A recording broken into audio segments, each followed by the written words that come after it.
Assalamualaikum warahmatullahi wabarakatuh. Nama saya Audrey Shalom Rifani. Saya dari kelas 7C. Saya akan membacakan buku novel fiksi dan non-fiksi yang berjudul IPA dan IPS, dan non-fiksi yang berjudul Jack Ma Sang Miliarder Dunia.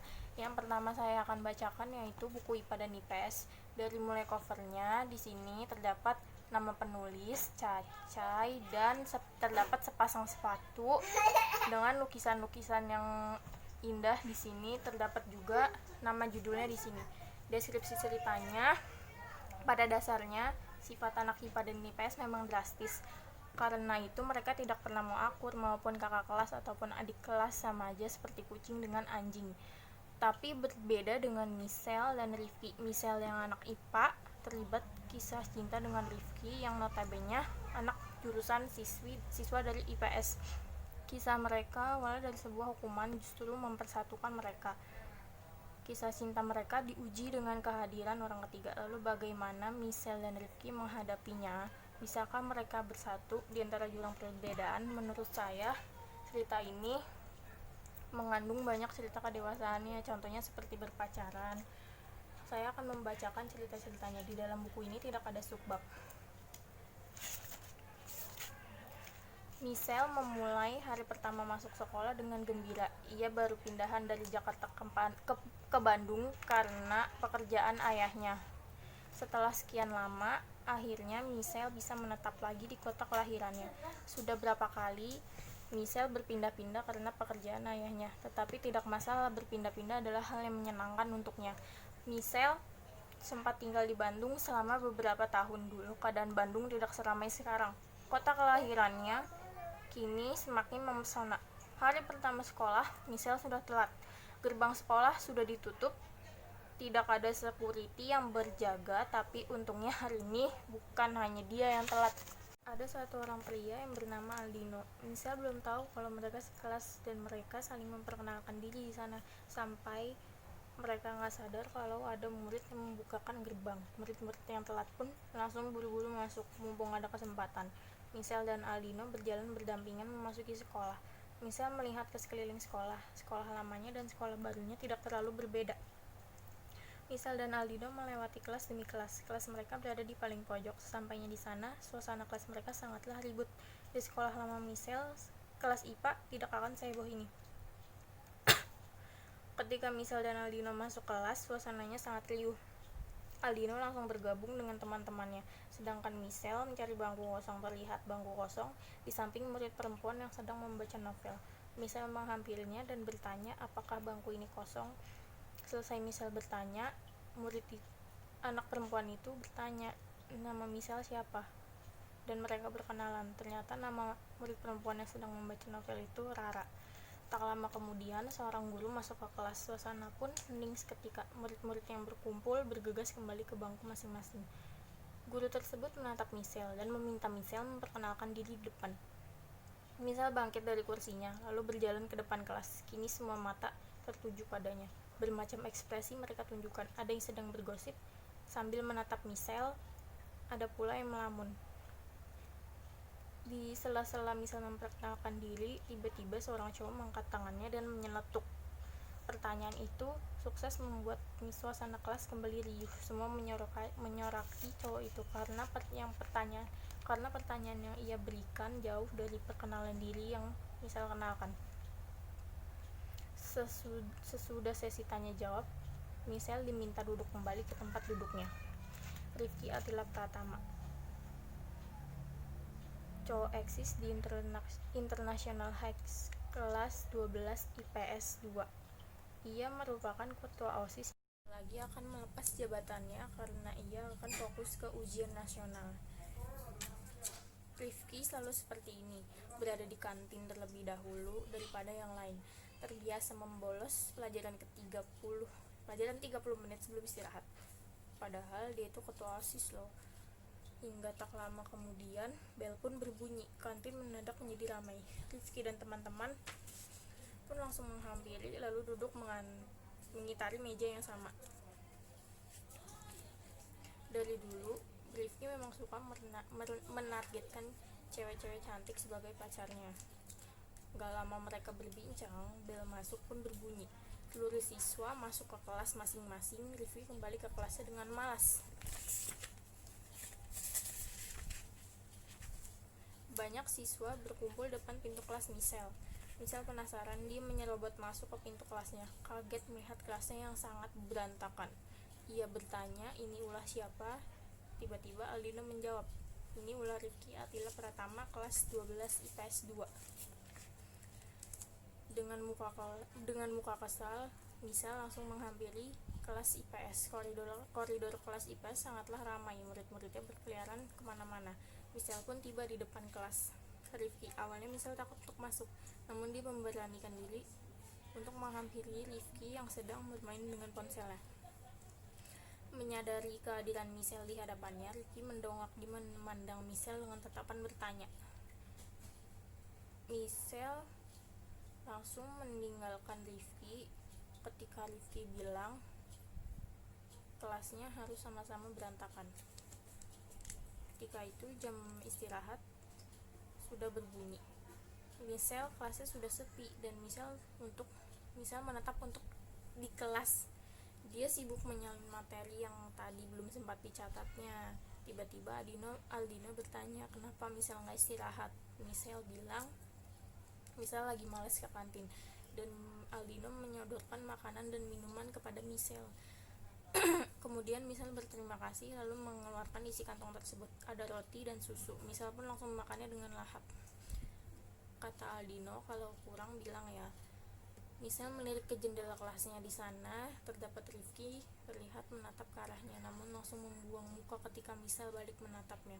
Aldino mengikuti arah mata Michelle dan melihat Rifki di sana.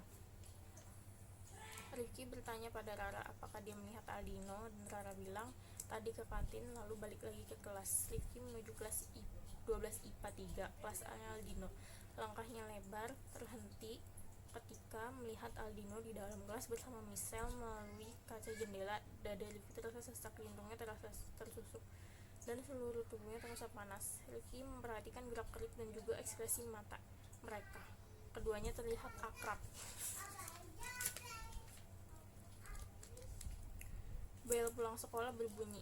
Michelle langsung merapikan alat tulisnya dan memasukkannya ke dalam ransel berwarna pink Tosca.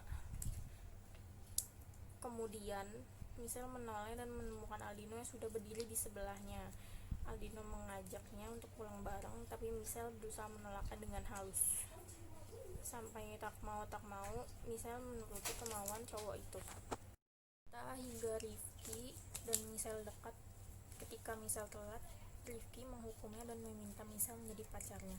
Di sana, kelas IPS sangatlah kaget ketika mendengar Rifki menjawab jawabannya seperti itu. Kemudian, mulai saat ini, Michelle harus pulang agak telat demi mengajari Rifki demi nilai cowok itu bisa lebih baik. Seperti biasanya, setelah bel pulang sekolah berbunyi, Michelle harus bergegas menuju ruang OSIS. Gadis itu mendorong pintu di depannya tanpa mengetuk terlebih dahulu. Ia mematung di tempat, menemukan Rifki duduk di kursi dan dengan sepuntung rokok menyempil di sela jarinya. Melihat ekspresi keterkejutan yang jelas terpampang di wajah Michelle, Rifki lantas membawa rokok tersebut ke tempat sampah. Rifki mengancam Michelle kalau sampai dia melapor, dia akan mati.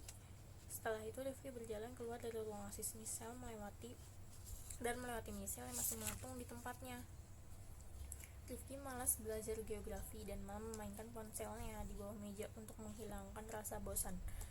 Farel yang duduk di sebelahnya hanya bisa geleng-geleng melihat kelakuan temannya itu.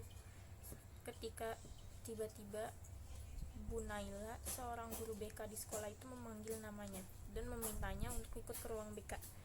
Di sana Rifki berdiri dari kursinya lalu mengikut. Di sana Rifki ditanya apakah benar dia ngerokok di dalam ruang OSIS. Rifki menduga kalau yang melaporkan itu Michelle, dan Bu Naila bilang ia mendapatkan sisa rokok yang sudah terbakar dari tempat sampah di ruang OSIS. Katanya itu kamu yang rokok, iya kan? Kemudian Bu Naila menyodorkan surat ke arah Rifki. Mau tak mau, Rifki mengambil surat tersebut lalu keluar dari ruang BK. Dan seketika Rifki marah kembali ke kelasnya dan duduk di tempat duduknya. dia nggak jadi memaafkan anak IPA karena gara-gara Michelle menurutnya melaporkannya. Rifki pulang cepat, dia tidak ingin mengikuti pelajaran tambahan dari Michelle. Ayahnya, Roy, sedang mengerjakan sesuatu di laptopnya di ruang tamu ketika Rifki sampai di rumah. Rifki menaruh suratnya di sebelah laptop ayahnya. Kemudian ayahnya bertanya, "Surat apa ini?" Rifki menjawab ketus, "Anda kan bisa baca aja sendiri." Roy membuka amplop dan membaca surat tersebut, menggeleng menahan emosinya ketika tahu bahwa dirinya dipanggil ke sekolah karena ulah nakal anak tunggalnya itu. Lagi-lagi ayahnya menamparnya, kali ini tamparannya sangat keras. Rifki mengusap pipinya yang sangat panas akibat tampar tadi. Cowok itu berbalik dan lantas pergi meninggalkan Roy menuju kamarnya. Michelle menghampiri Riva dan Siva yang sedang duduk menikmati makanan mereka di bangku paling pojok. Michelle menyapanya, kemudian kedua cewek itu mengacuhkan Michelle dan menganggap Michelle tidak ada di sana. Dan Michelle bertanya, mereka berdua kenapa, tetapi mereka malah menjawabnya dengan ketus. Mereka pun pindah tempat dan meninggalkan Michelle yang masih tidak mengerti dengan apa yang terjadi. Michelle memanggil Nadif. Gadis itu buru-buru menghampiri Nadif sebelum cowok itu menghindarinya, sama seperti Riva dan Siva. Lalu Nadif juga sama, menjawab ketus seperti mereka berdua. Michelle bingung ada apa sebenarnya yang terjadi dengan mereka semua. Michelle melangkahkan kakinya menuju kelas IPS pulang sekolah. Michelle berharap Rifki belum pulang dan masih di kelas. Panjang perjalanan, semua siswa IPS memperhatikan Michelle dengan tatapan yang tidak suka. Ketika Michelle sampai di depan pintu kelas, saat itu juga ibu papasan dengan cowok itu. Rifki ingin lewat, namun ruang geraknya diportal oleh tangan Michelle yang membentang. Michelle mau tak mau memberikan jalan untuk Rifki karena Rifki sudah memberontak. Michelle pun teriak bahwa nilai dia ada di tangan Rifki. Rifki pun memberhentikan langkahnya dan membalikkan tubuhnya. Rifki pergi meninggalkan Michelle yang mematung berusaha mencerna kata-kata Rifki. Michelle masih tidak mengerti dengan ucapan Rifki tadi. Michelle tidak untuk berniat pulang langsung dan dia pergi ke kafe untuk berpikir dan menenangkan diri. Untung hari ini kafe itu sepi, hanya ada beberapa siswa SMA yang berada di sana. Akhirnya Rifki tahu kalau yang melaporkan itu Aldino, bukan Michelle. Seketika mereka berantem lama dan kemudian baikan, dan mereka semua menjadi satu. IPA dan IPS tidak pernah perang lagi. Di kelas Michelle kali ini terdapat anak baru yang bernama Alisa. Alisa ini masa lalunya si Rifki. Dulu Roy sempat menjodohkan Rifki dengan Alisa ketika usia mereka masih sangat muda. Ayahnya Alisa membatalkan perjodohan tersebut. Alisa pindah ke Amerika dan tinggal bersama keluarganya di sana. Rifki tak tahu kenapa Alisa balik lagi.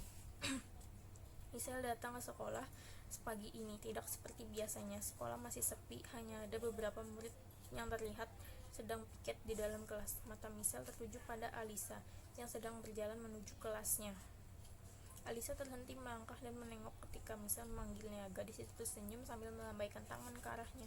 Michelle menghampiri dan mereka pun berdampingan menuju kelas. Sesekali mereka menatap mata Michelle karena tahu hubungan Rifki dan Michelle. Michelle juga bercerita tentang Rifki kepada mereka. Michelle punya teman baru yang bernama Dinda dan Sylvia.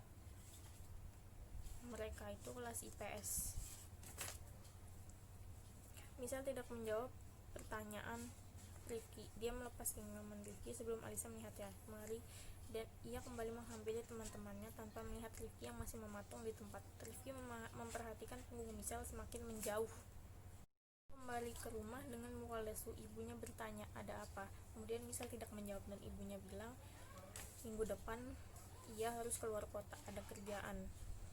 Michelle mengerti mengapa ibunya mementingkan pekerjaannya. Michelle tahu itu semua demi dirinya. Mila harus bekerja sendirian karena suaminya meninggalkannya beberapa tahun yang lalu.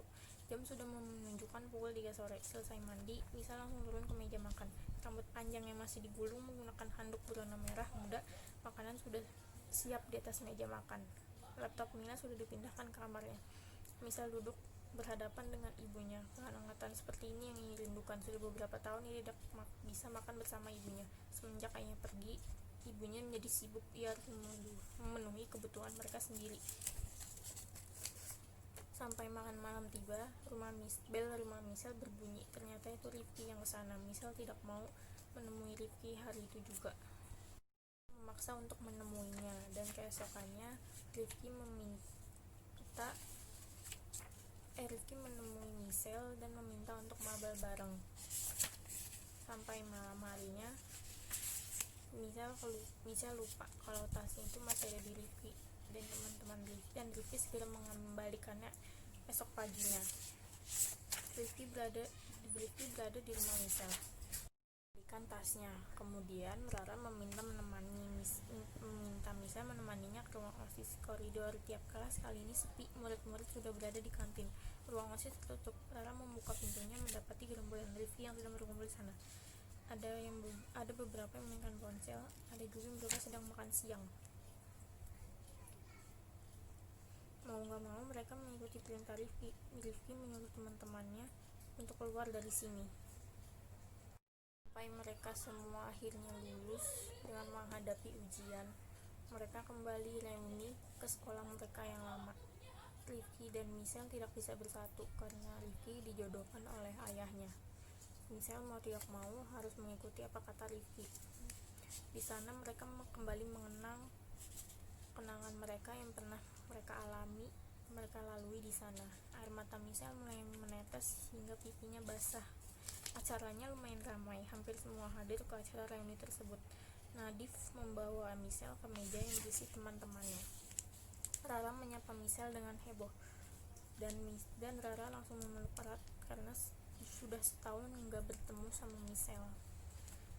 Michelle udah punya pacar baru, namanya Adi. Mereka nggak sengaja ketemu di jalan. Ceritanya memang agak aneh. Waktu itu Michelle sedang menunggu bus seorang diri di halte. Lalu tiba-tiba Adi menghampiri Michelle, menawarkan tumpangan. Awalnya Michelle nolak, namun bus sama sekali tidak lewat. Jadi Michelle terpaksa untuk ikut dengannya. Tiba-tiba saja mata Michelle tertuju pada Rifki. Dia masih sama seperti dulu. Ingin rasanya Michelle bertanya seperti itu, namun mengurungkan niatnya. Dan sebisa mungkin Michelle mengalihkan pandangannya dari Rifki. Rifki selalu untuk menarik perhatian sampai Michelle tidak bisa mengalihkannya. Kemudian Rifki mengucapkan happy birthday ke Michelle karena saat itu Michelle sedang ulang tahun. Dan Michelle tersenyum, begitu juga dengan Rifki. Setelah itu Rifki menghampiri teman-temannya. Michelle segera bangkit dari kursi dan berpamitan dengan teman-temannya karena Adi sudah menjemputnya di parkiran. Michelle menyambut Adi dengan senyuman begitu sampai di hadapannya. Entahlah Adi ingin membawanya kemana. Kadang melepaskan itu jauh lebih baik daripada bertahan. Orang bilang masa-masa SMA adalah masa-masa yang terindah dan terseru. Aku setuju. Masa-masa SMA tersebut sangatlah indah, sehingga air mata Michelle selalu terjatuh ketika Michelle mengingatnya kembali. Michelle berterima kasih kepada Rifki karena bisa membuat masa-masa SMA-nya tidak bisa dilupakan. Buku fiksi, saya akan membacakan buku non-fiksinya yang berjudul Jack Ma, Sang Miliarder Dunia.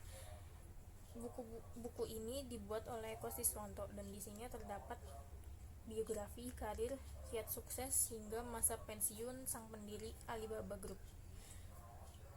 Di buku ini terdapat foto Jack Ma dan tulisannya timbul. Deskripsi buku ini menjelaskan sosok Jack Ma yang sangat mendetail, mulai dari biografi, karirnya, pasang surut dalam berbisnis, kerajaan bisnis, masa pensiun, hingga sifatnya yang dermawan. Semua dibahas dalam buku ini. Di buku ini juga terdapat subbab yang begitu banyak. Saya akan membacakannya mulai dari biografi singkat Jack Ma. Jack Ma lahir pada tanggal 10 September 1964 di daerah Hangzhou, Provinsi Zhejiang, Tiongkok. Hangzhou merupakan sebuah kota dengan populasi sekitar 2,4 juta orang di dekat Shanghai. Nama asli Jack Ma adalah Ma Yuan. Ia mendapatkan nama Jack Ma karena para turis asing sering kesulitan menyebut nama lahirnya lahirnya yang asli, dengan latar belakang kehidupan keluarganya yang bukan orang kaya. Kehidupan Jack Ma bisa dikatakan jauh dari kata mudah. Ia sering mengalami berbagai masalah dan rintangan dalam hidupnya. Pada masa kecilnya, ia bukanlah anak yang penuh prestasi. Bahkan, ia sering membuat masalah dan berkelahi dengan teman sekolah. Dari menjadi guru bahasa Inggris, dari murid bisa menjadi guru bahasa Inggris, hal tersebut tidak disia-siakan oleh Jack Ma. Ia masih berusia 12 tahun dan memanfaatkan kesempatan itu untuk mengasah kemampuan bahasa Inggrisnya. Ia bangun sebelum subuh, mengayuh sepeda selama 40 menit, goes menuju hotel di dekat Danau Barat untuk menyapa para turis asing. Jack Ma mengisahkan bahwa setiap pagi mulai pukul 5, ia membaca buku berbahasa Inggris di depan hotel. Pada usia 15 tahun, Jack Ma berkenalan dengan keluarga Ken Morley dari Australia yang berkunjung ke Danau Barat. Secara tidak langsung, keluarga ini ikut berperan dalam kesuksesan Jack Ma saat mendirikan Alibaba kelak. Tahun 1985, saat berumur 21 tahun dan mulai menjadi mahasiswa di Universitas Hangzhou, Jack Ma diundangkan untuk berkunjung ke Australia. Sayangnya, upaya Jack Ma mendapatkan paspor tidak mudah, visanya tidak keluar. Waktu itu, visa ke Australia memanglah sangat sulit diperoleh. Jika bukan karena alasan menempuh pendidikan atau mengunjungi keluarga yang memiliki hubungan darah, visa dengan alasan lainnya bisa akan ditolak.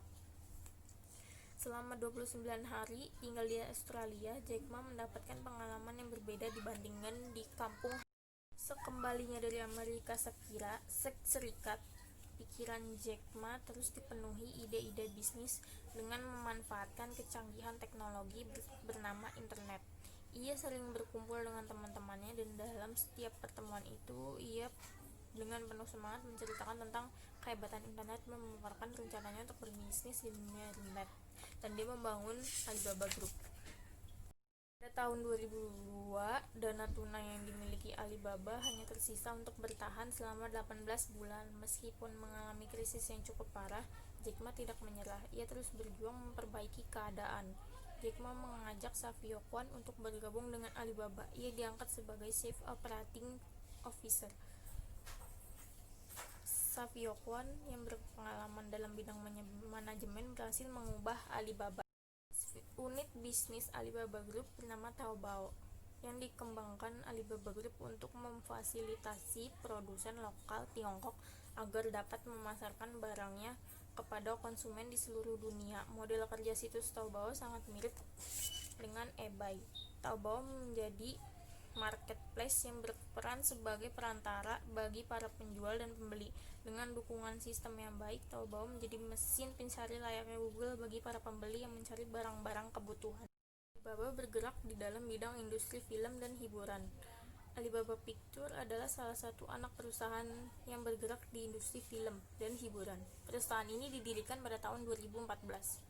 Sebagai dilansir Forbes pada 8 Juni 2015, hanya 1 tahun setelah didirikan, saham Alibaba Pictures terus mencatat kenaikan. Nilai perusahaan di bursa Hong Kong mencapai 9,6 miliar dolar Amerika Serikat. Perusahaan produser film ini baru beroperasi selama 12 bulan dan belum menghasilkan satu film pun.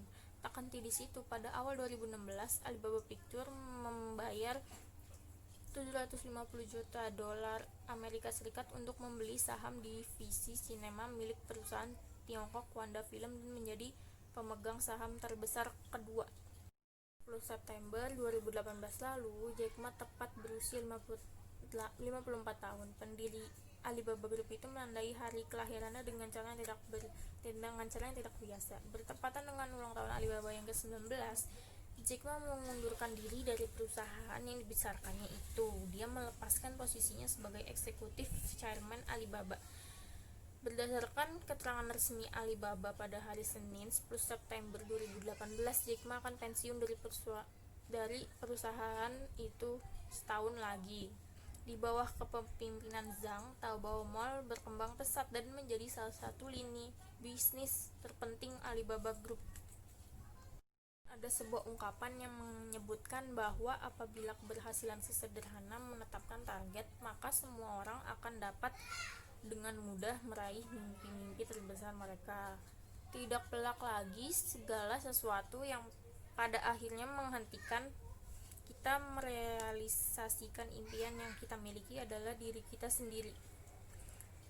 Dengan pikiran positif, Jack Ma menjadi orang yang sangat percaya dengan dirinya, dan itulah salah satu kunci kesuksesannya. Meskipun pada awal mendirikan Alibaba banyak pemodal Ventura yang menolaknya, Jack Ma tidak pernah menyerah, dan dia percaya bahwa yang ia kerjakan akan berguna untuk dirinya dan orang lain di masa yang akan mendatang.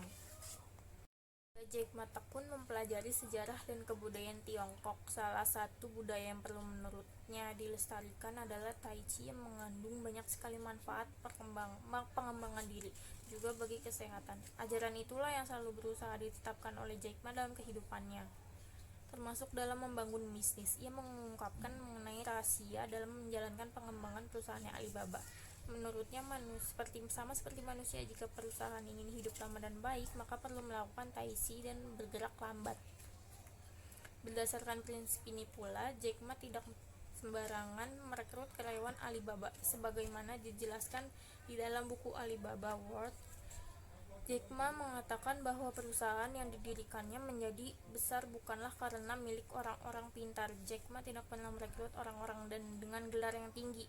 Ia hanya mencari partner atau sumber daya yang memiliki kemampuan dan kecocokan dengan budaya kerja Alibaba.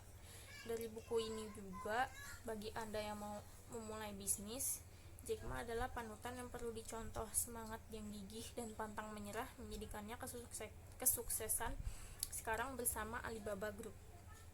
Penolakan demi penolakan, kegagalan demi kegagalan justru membuatnya semakin gigih memperjuangkan impian untuk hidup, bahkan untuk dunia yang lebih baik. Selamat membaca. Itu dia cerita yang saya bacakan untuk hari ini. Kurang lebihnya mohon maaf bila ada salah kata. Wassalamualaikum warahmatullahi wabarakatuh.